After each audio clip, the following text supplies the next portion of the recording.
Hi and welcome to my channel. I'm Emilia and it's been a long time since I have made a Nightwish reaction and it's about time. It was before the publishing event in Helsinki. It's a long time.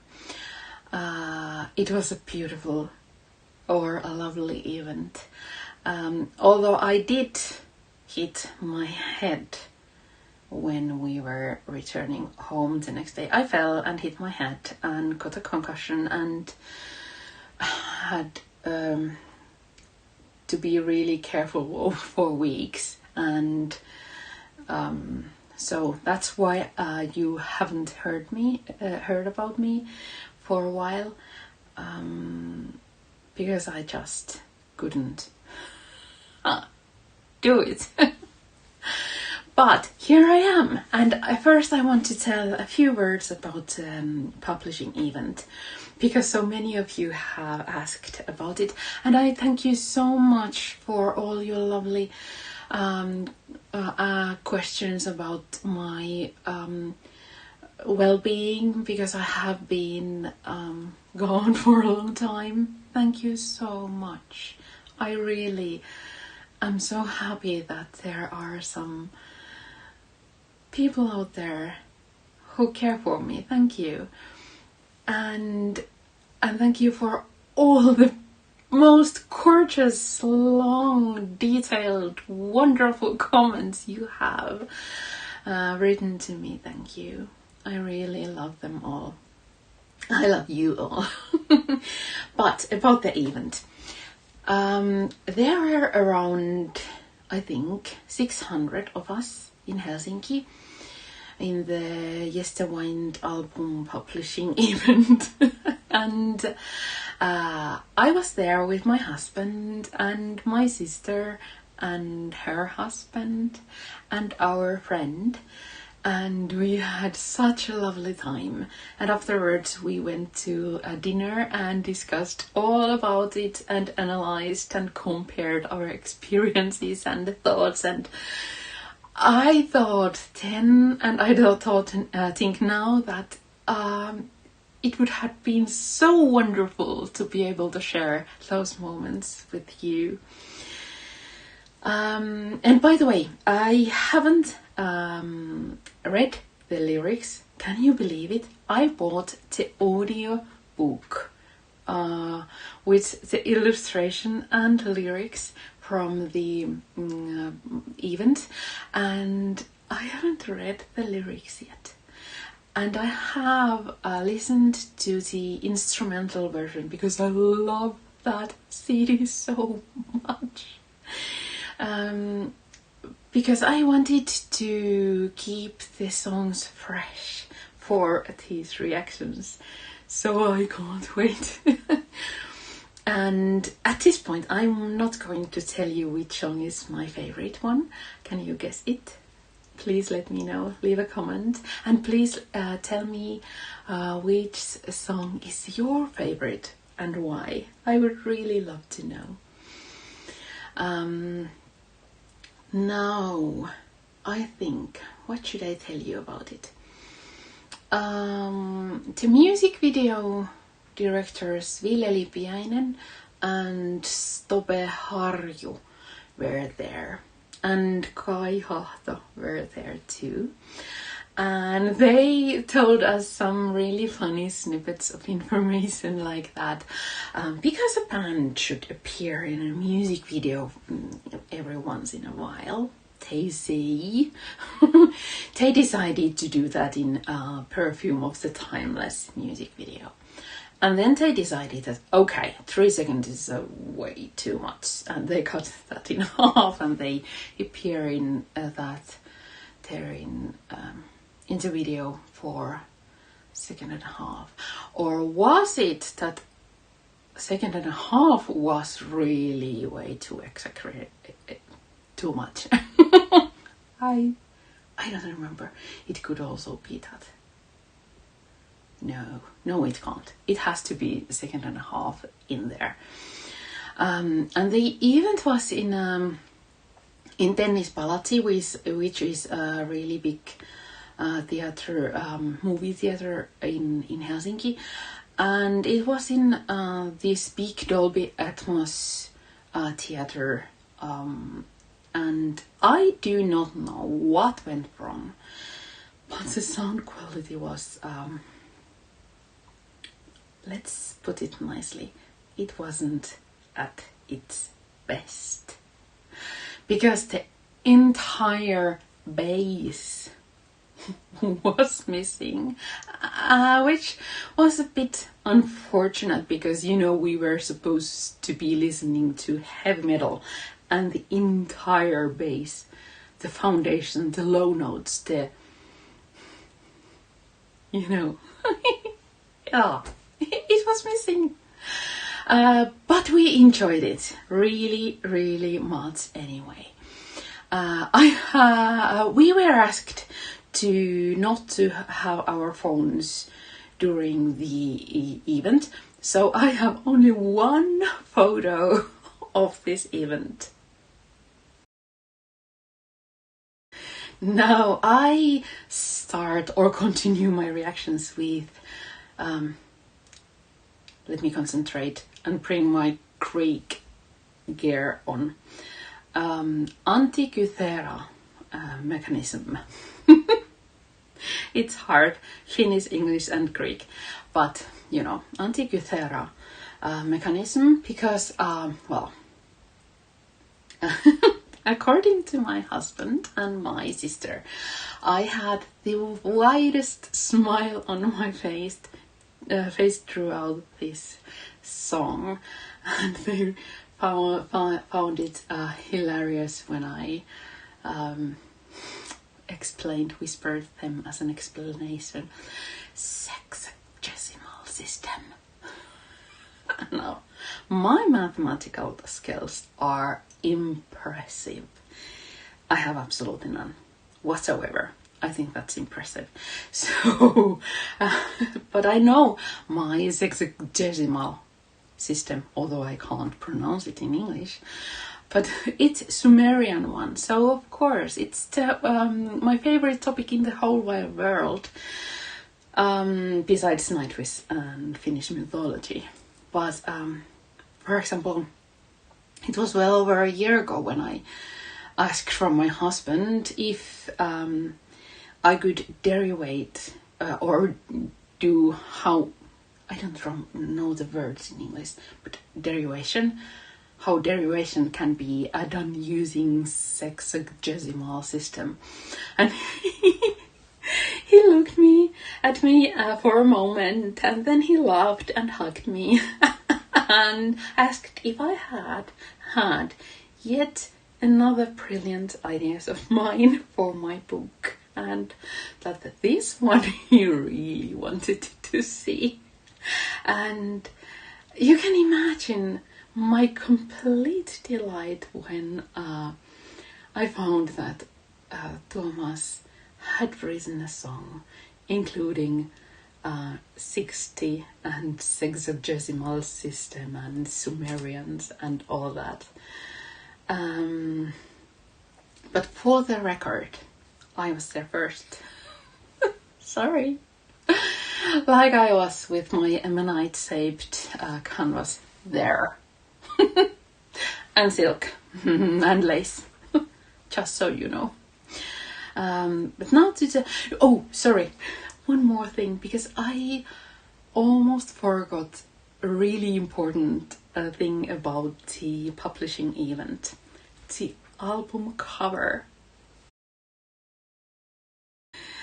The image of the cover was on the screen the whole time of the event, and when I was listening to the songs, I watched it and connected the numbers on the clock face to different Mesopotamian deities, and them to corresponding tarot major arcana and to planets and to the Kabbalistic tree of life. And then I started to connect the images on the album cover to the songs and to constellations, mythologies, and other Nightwish albums and so on. And I think it's safe to say that Nightwish offered me some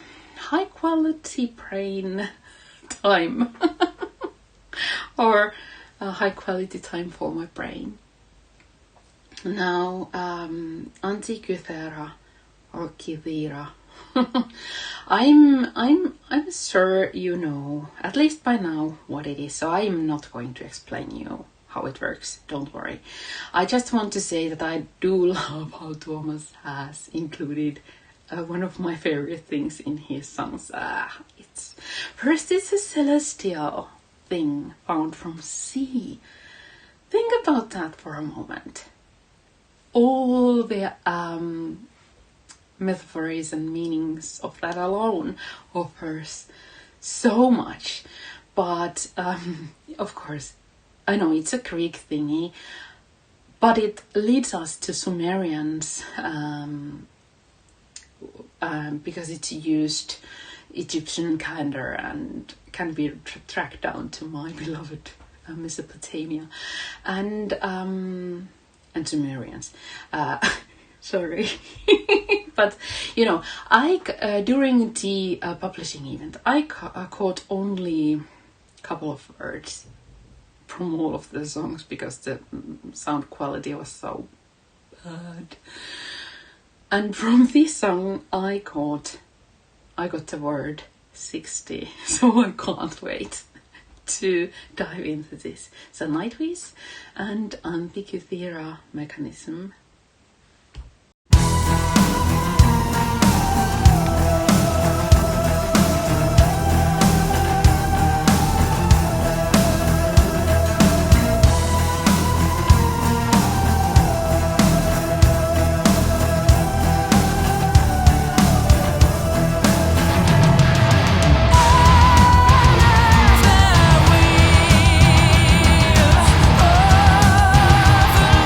Last word.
I had tears in my eyes. I mean, it was an overload to my brain.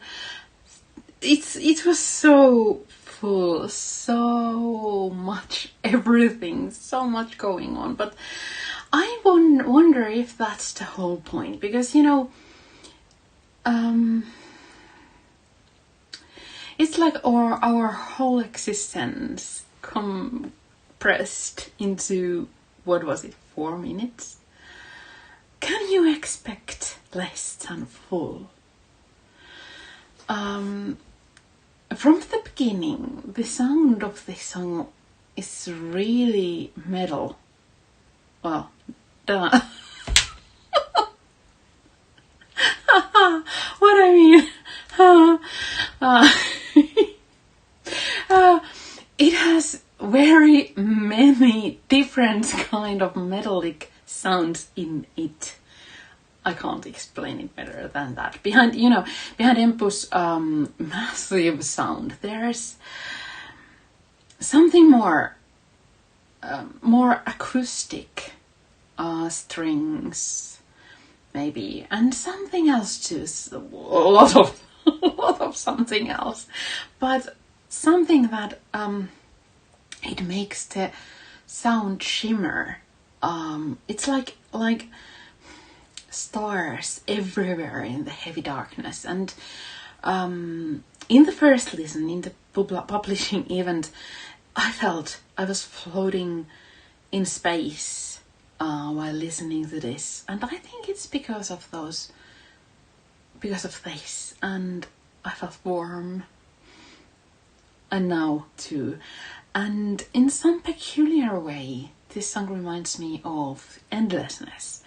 There's this heavy feeling, yet at the same time moving and flowing and weightless with the weight of the whole universe, if that makes sense.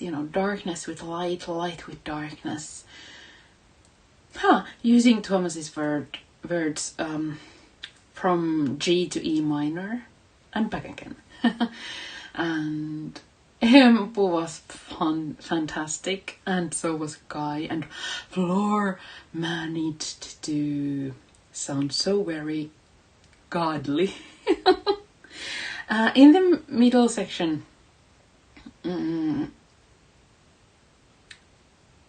I think it felt like we listeners were truly thrown into the cycle of...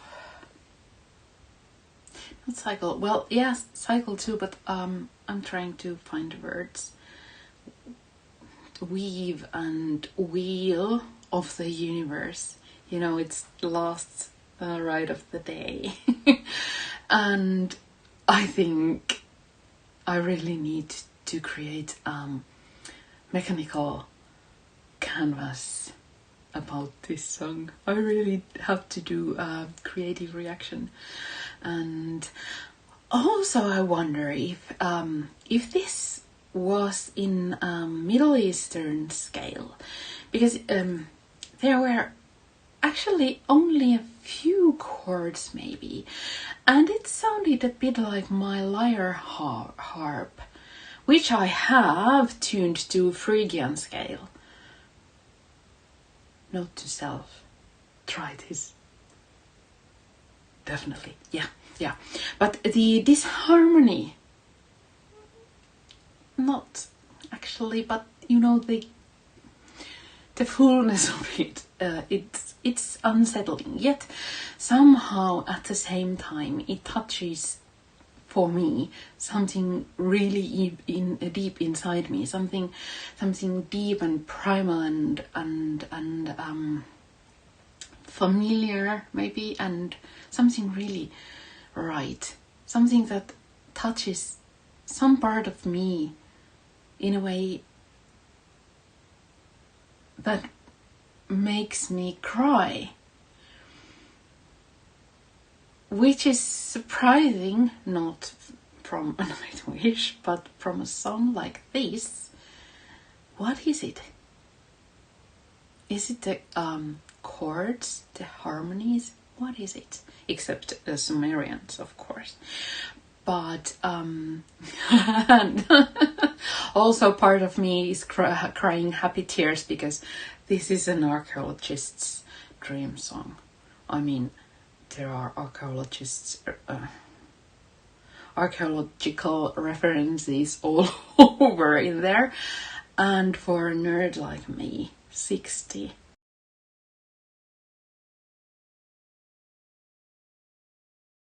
In Mesopotamia, all the gods had specific numbers. The supreme god, Anu, the god of the sky, had the number 60, the perfect number.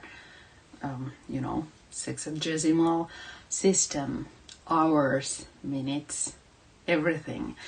And he, by the way, could also take a human form and come down to Earth 60 times to the sun and back. Was it in there? Yes. Yes, it was. Something like that. And I mean, from Lucy's prince to the moon, and from the moon, or something like that. I'm trying to remember. And from the moon to the, and it was left open. I love that. And in some way, this reminded me of the day of a brave old world. In here, was it grave old world or something in the day of song? But it was about Armageddon trolls and all the negativity in the world, and fears and fear-mongering and all the doom and endings and all the things that can go wrong. This made me feel like how it maybe once was and how it could be. Celebrating all that we have and we have had and we have achieved and all that we have become and all that we could be. Honoring our past and future and cycle of life, and the choir that sounded like it was in some sort of a wheel. But this topic reminded me of something. Yesterday was the 3rd of December, and a really important day for me and my kin. It was International Day of Disabled Persons.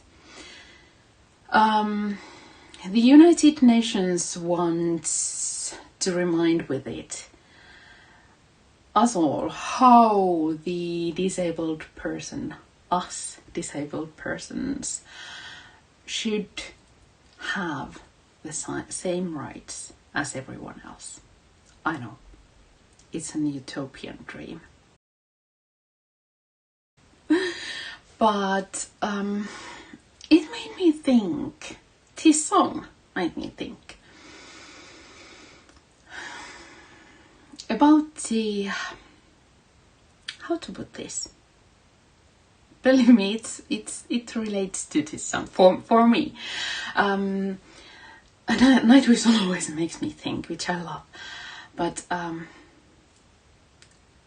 think about for the moment the immense power a rainbow community has these days.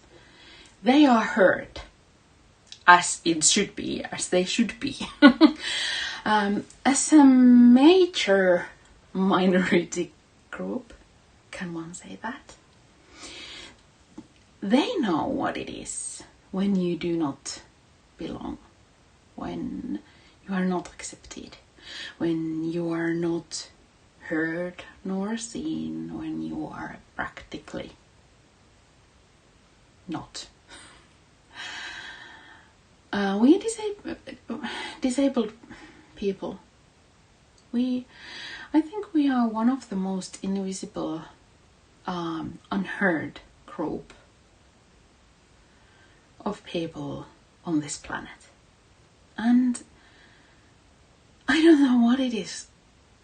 Maybe because I was thinking about United Nations and this topic yesterday, that it's so near to me right now that this song reminded me about it. But imagine a day, the truth is in the stars. Imagine a day that the rainbow community, that hugely, immensely influential community, would see that us and care for our rights as their own. Because that's the only group I could imagine doing that even. These days, it seems to be a norm that every other building has a rainbow flag. Imagine a day that there would also be a wheelchair ramp leading inside for us. As said, it's an utopian dream. But what it is has to do with Antikythera mechanism. Well, for me it's everything. How was it? Just imagine an awake tomorrow. And I'm not saying that this song is about describing the Garden of Eden, because although the album name is Yesterwynde, and it's so very well could also be that too, but it's like it's reminding us that for me that this is what we have had. There's someone above looking at us maybe, but there us there. This hour is ours. It's only we have this short while on this planet. This is here. This is home. This is us. All of us, maybe one day, I hope. Well, thank you for watching.